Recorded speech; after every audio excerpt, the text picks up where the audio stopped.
Lah niki.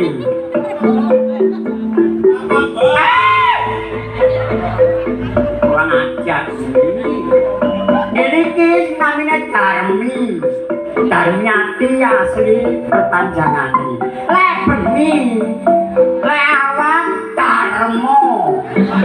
Lek diwalik Montial.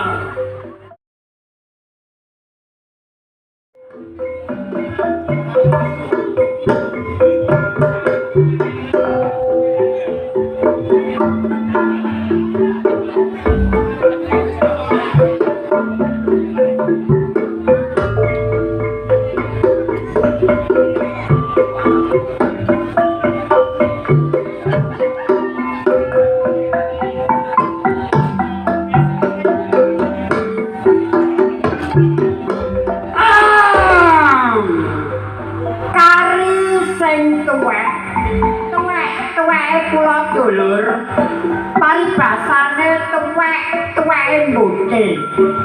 ilang gatele kari kenyil tapi kula iki diwalik ilang kenyil-kenyile kari keroken lanang apa maneh blondong-blondong keroken yen pangapunten jere tepangaken kan dereng tepang saking kan sampun tepang monggo dipun raketaken kula niki namine jeneng Piken Salindeni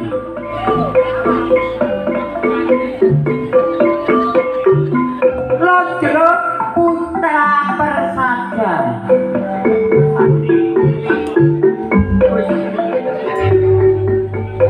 tandake ayu-ayu nggih dulur apa mana sing ngremo 6 cacahe jantilian niku tebih-tebih lho dulur wonten sing saking Banyuwangi wonten sing saking Tulungagung wonten sing Kalipare namine Mbak Retno Agustin niku saking Banyuwangi domisili wonten Tlumprit Gondang Legi sing dia kaya sing Mbak Retno niku oh alah saiki kok gedhe niku wae lho niku ana apa isine sakem yo iki 8 rantai anten malih niki oh sing loro gak ono rek Mbak Elok yo gak ono kali Mbak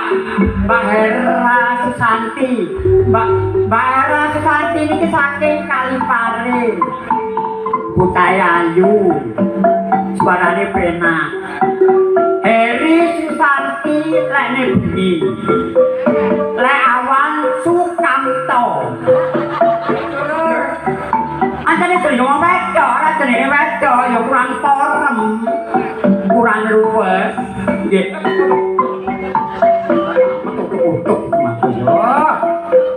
ya ngaran jarak terus yo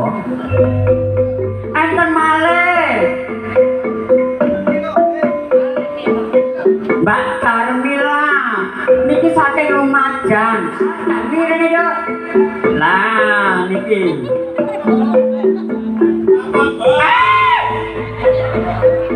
kurang ajar sih ini namanya Darmi Darmiati asli perpanjangan ini lek bengi lek awan Darmo lek diwalik Montial ya